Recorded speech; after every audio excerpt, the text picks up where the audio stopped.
Salut Mover, donc aujourd'hui je vais vous faire, je vais commencer on va dire une vidéo sur mon MBK 51.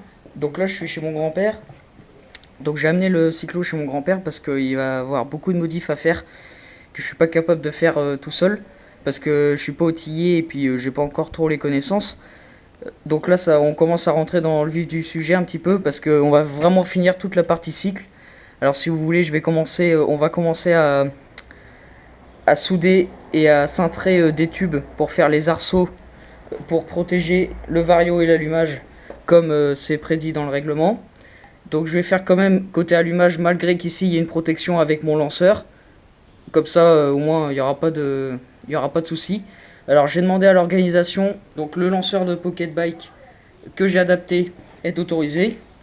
Donc pas de souci là-dessus. Pour ceux qui se posent la question, vous pouvez l'adapter du moment que ça soit propre, que tout est arrondi, tous les angles arrondis et tout ça.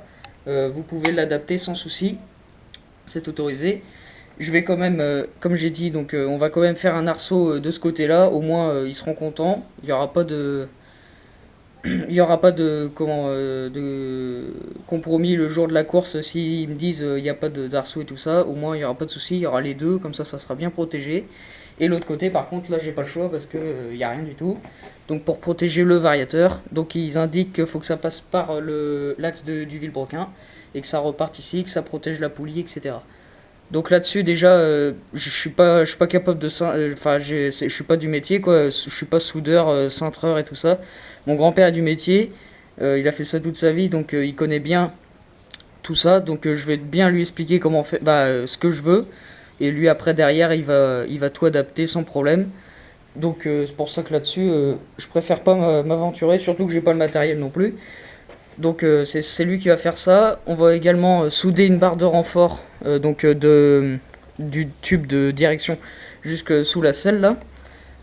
Parce que bon, comme j'avais dit, je pense que c'est pas trop nécessaire une barre de renfort.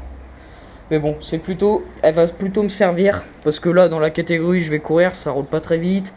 Il n'y a pas beaucoup de contraintes au niveau du châssis et tout ça quoi. C'est pas comme dans la catégorie proto quoi. Donc bon, ça, elle a pas vraiment une vraie nécessité, mais c'est surtout qu'elle va me servir à tenir ma boîte à air Doppler que j'ai acheté il y a pas longtemps. Donc vous voyez, on va souder une patte sur la barre de renfort et puis on va la fixer juste à peu près ici quoi, vous voyez. Puis pour la raccorder au carbu, je prendrai un tube d'aspirateur ou des trucs comme ça. Souvent ça, c'est les bons diamètres. Enfin, je me débrouillerai. Alors pour ceux qui veulent savoir, la boîte à air Doppler, eh ben, elle fait pile poil 1 litre. Parce que dans le règlement, ils indiquent qu'il faut une boîte à air de minimum d'1 litre. Alors je l'ai acheté un petit peu sans savoir la contenance qu'elle faisait.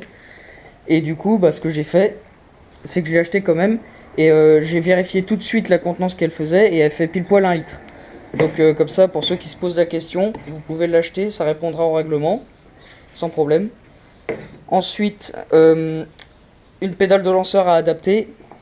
Donc ça c'est une pédale OneTech ou je sais pas quoi, enfin c'est un truc de merde. Ça vaut pas cher, mais bon au moins ça fera l'affaire. Comme ça on pourra la modifier. Donc il faudra qu'elle vienne à la place de mon échappement. Donc ça c'est pareil, ça va être une autre modif. Ici mon grand-père il va couper toutes les pattes de fixation. Et on va les décaler ici.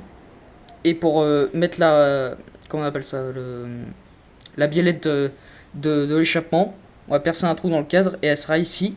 Ça va permettre de décaler l'échappement le plus possible vers l'intérieur.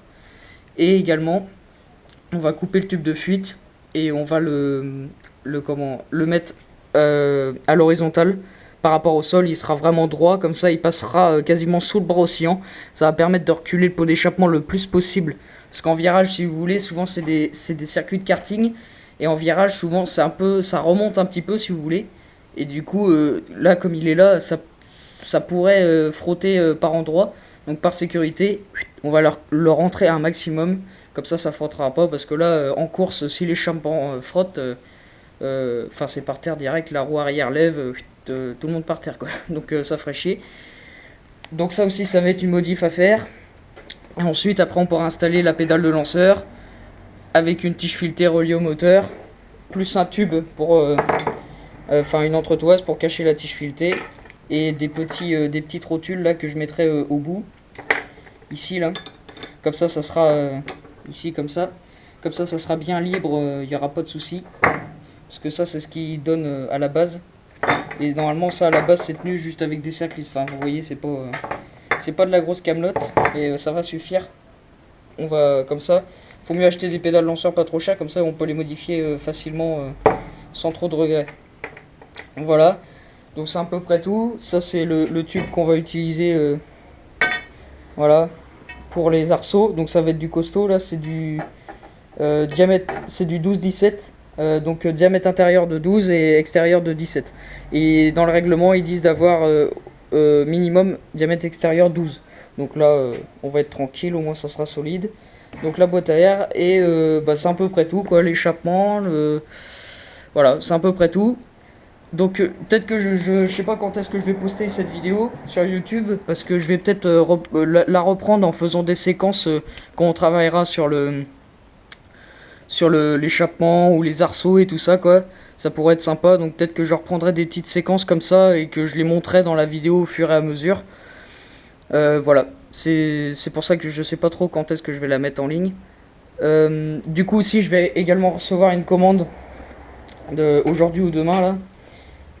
Enfin à l'heure où je vous parle quoi, mais peut-être que je vais la mettre peut-être en ligne dans une semaine quoi la vidéo, donc je sais pas. Un mètre cylindre avec des poignées et des tirages rapides domino. Là j'ai décidé de gaspiller, de mettre un peu des sous là-dedans. Parce que franchement j'en avais marre, les tirages rapides à 3 euros c'est de la merde là. Et franchement je préfère avoir des bonnes poignées de bonne qualité. Au moins ça dure toute la vie du cyclo. Parce que là, pareil, le mètre cylindre qui essuyait, je l'ai démonté, tous les joints à l'intérieur étaient bouffés. Donc c'est fabriqué en Chine, pareil. J'ai rien contre eux, mais là, franchement c'était vraiment de la merde. Au bout de 6 mois le machin était bouffé, cuit, je pouvais même pas le réparer. Du coup j'ai acheté un mètre cylindre Grimeca. Donc là par contre ça vaut cher, ça m'a fait un peu mal au cul, mais au moins je suis sûr que ça va être du solide. C'est les mètres cylindres qui mettent sur les 50 à boîte, je crois que c'est les mêmes. Donc au moins ça sera du solide. Il n'y aura pas de souci là-dessus de fuite et tout ça, parce que le freinage c'est hyper important. Et si ça se met à fuir en pleine course et que tout d'un coup on n'a plus de frein, avec des mètres cylindres de merde là, c'est des coups à finir au tas. Et ça c'est pas le but non plus. Je me suis également renseigné sur les pneumatiques. Alors, les pneus ça va là que j'ai, MC11. Bon, c'est pas de la super camelote, ça c'est sûr. Mais bon, je me suis renseigné auprès des gens qui courent déjà au TGO. Et ils m'ont dit, pour une première saison en catégorie production, ça peut suffire largement. Tu peux courir avec sans problème.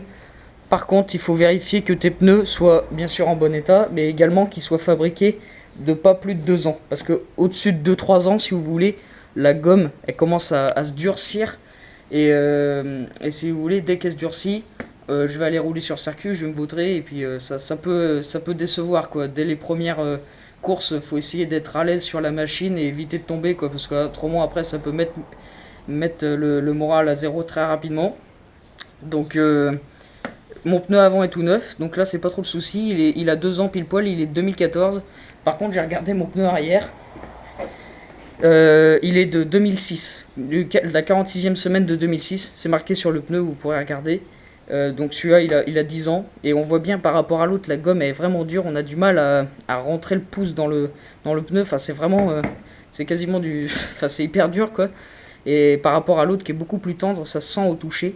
Donc celui-là il a 10 ans, malgré qu'il est tout neuf sur la bande de roulement, et ben il est mort. Donc j'en ai racheté un autre tout neuf également, de la même marque.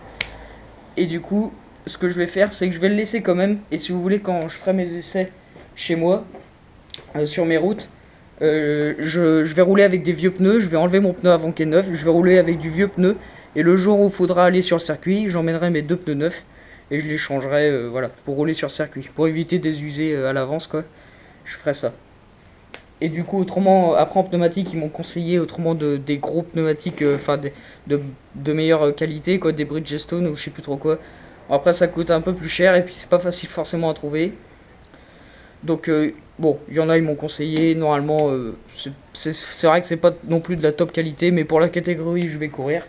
Les premières saisons, ça peut faire l'affaire, on va dire. Donc voilà, c'était important que je parle de ça aussi. Comme ça, vous saurez que les pneus, au bout de 2-3 ans, vous pouvez les changer. Bah voilà, c'est marqué ici, là. 46 et 6. Donc 46, c'est la 46e semaine. Et 6, bah, c'est pour 2006. Voilà. Et l'autre, c'est la 10e semaine de 2014, ou un truc comme ça, quoi. Voilà, donc je vais m'arrêter là. Comme j'ai dit, je vais peut-être remettre des séquences où on modifiera le pot d'échappement en direct et tout, l'arceau et tout ça. Je sais pas trop pour le moment quand est-ce que je vais poster cette vidéo. J'espère que ça vous plaira en attendant quand même. Parce que moi je suis content, je vais faire ça avec mon grand-père, donc c'est sympa quoi, c'est toujours sympa de passer des moments comme ça. Et puis de toute façon j'ai pas trop le choix parce que là c'est pas mon métier et puis j'ai pas le matériel. Donc je préfère laisser ça à quelqu'un qui connaît bien et au moins ça sera bien fait du premier coup. Voilà. Bon allez, je vous dis à plus.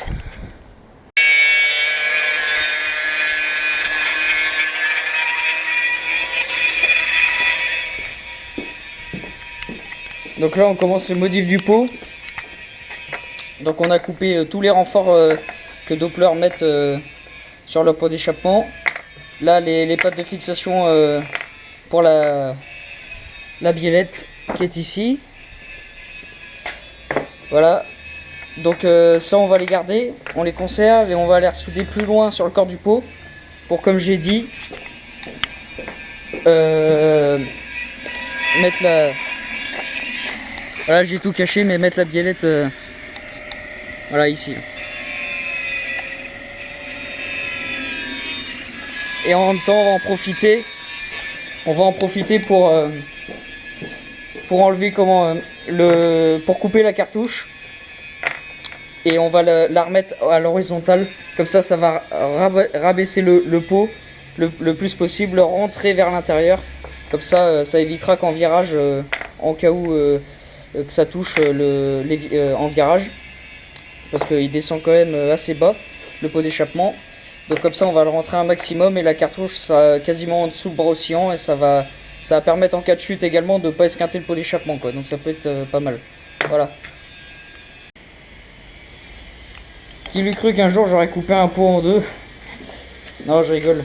Bon voilà, on a enlevé la cartouche.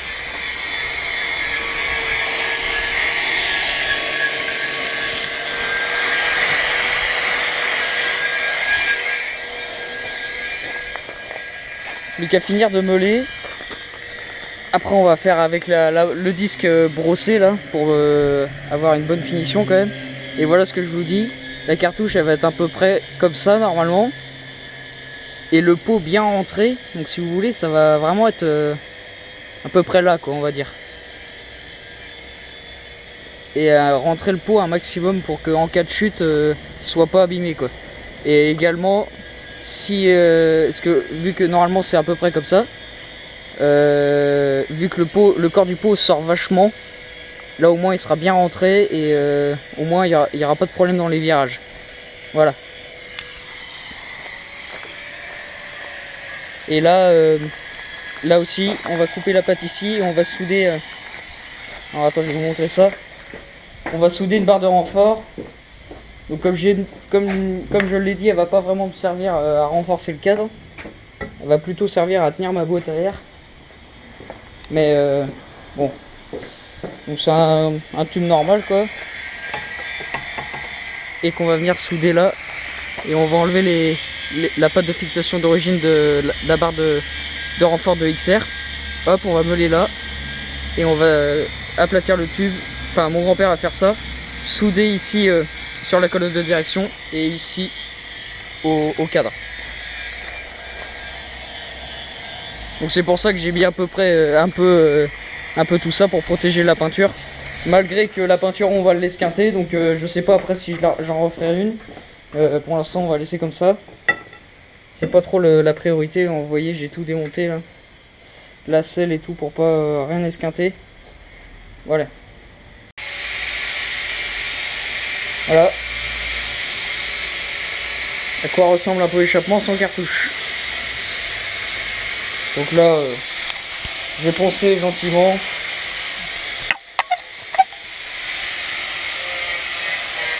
Donc, il n'y aura plus qu'à ressouder. Alors, je vais essayer d'y tenir. Hein. Il n'y aura plus qu'à ressouder ces pattes là ici à peu près. Comme ça. Voilà, sur le corps du pot. Et ensuite, je pourrais mettre ma biellette, voilà. Bah, comme ça. Tac. Et la cartouche qui sera ensuite, vas-y, pas facile là. Le pot comme ça, la cartouche comme ça. D'accord? Donc tout ça va être soudé au TIG. Parce qu'à l'arc, la tôle est trop fine, elle fait 1 mm sur le Doppler, donc c'est trop juste. C'est des coups à percer. Et ensuite on remettra les renforts ou on ressoudra des pattes de renfort, enfin vous inquiétez pas.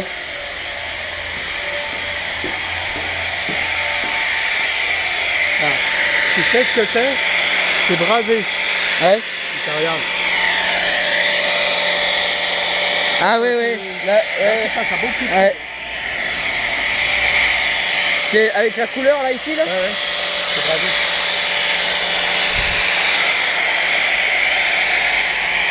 Donc là on est en train de couper la pièce, enfin on a coupé la pièce. Non mais c'est pas grave. Vas-y, vas-y. Donc on a coupé la pièce d'origine qui est montée sur la XR pour mettre la barre de renfort. Voilà. Et apparemment mon grand-père il dit que c'est brasé. Alors moi je m'y connais pas en soudure donc je peux pas trop vous dire. On voit bien sur le cadre la couleur.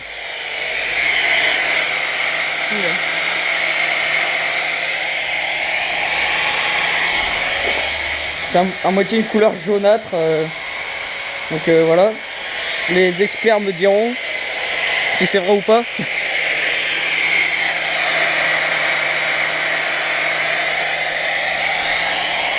Ensuite on va travailler le tube gentiment. Et puis pour aujourd'hui je pense que ça sera déjà pas mal. L'aplatir, le recouper, l'apprêter. Parce que pour l'instant on n'a pas le poste TIG. On va l'avoir que dans 15 jours.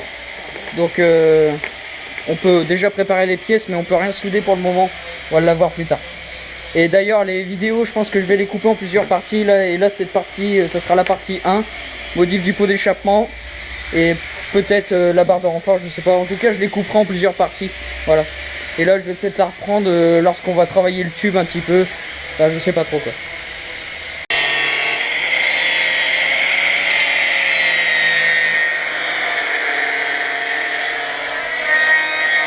Bon là on est sur la barre de renfort. On est en train de la tailler sur mesure.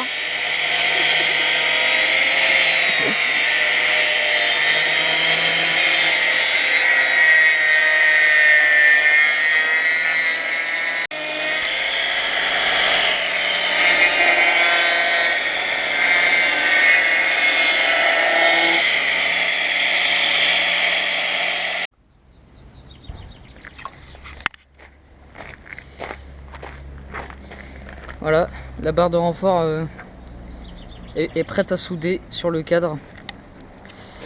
On vient juste finir de l'ajuster. Donc vous voyez c'est au millimètre on peut dire là. Donc je suis content, franchement c'est du bon boulot. Alors attendez, je vais essayer de vous l'enlever. Alors ma selle elle est pas fixée. On l'a enlevé par précaution pour pas l'esquinter quand même. Je vais la mettre par terre. Toc. Et vous voyez les petits ajustements là. La fente pour la fente du cadre qui est là. Et la bosse ici là pour la soudure du cadre qui est là.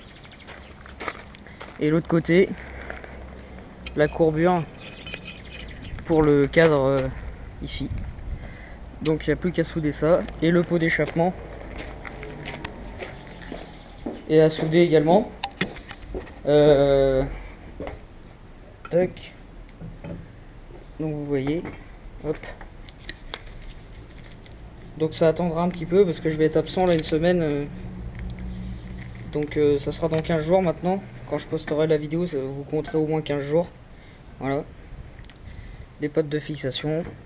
Les renforts qu'on essaiera de récupérer et de leur souder.